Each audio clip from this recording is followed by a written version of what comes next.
आज दुपारी माझ्यासोबत एक स्कॅम होता राहिलाय.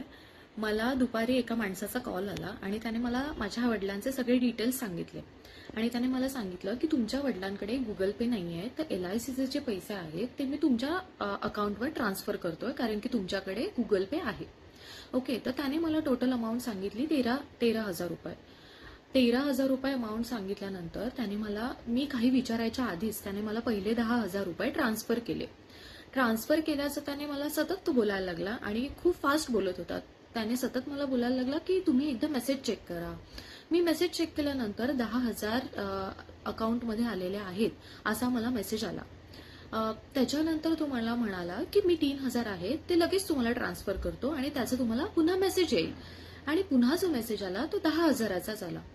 तर तो मला म्हणाला की अरे अरे, चुकून माझ्याकडनं 3,000च्या जागी 10,000 रुपये पुन्हा ट्रान्सफर झालेले आहेत. तर तुम्ही आता काय करा की जे उरलेले 7,000 रुपये आहेत ते तुम्ही मला पुन्हा माझ्या अकाउंटवर ट्रान्सफर करा.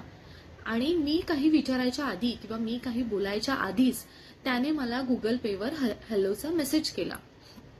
आणि म्हणजे त्यानंतर मग इतक्या पटकन आणि इतक्या लवकर असे मेसेजेस कसे येत आहेत हे बघण्यासाठी मग अकाउंट डिटेल्स चेक केले, तर अकाउंटमध्ये कोणत्याही प्रकारची अमाऊंट जमा झालेली नव्हती.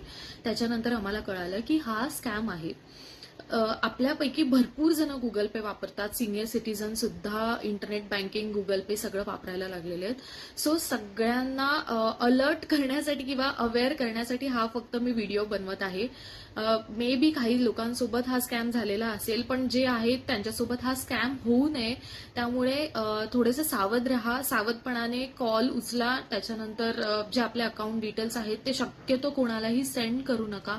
कोणत्याही प्रकारचे अमाऊंट कोणालाही सेंड करू नका.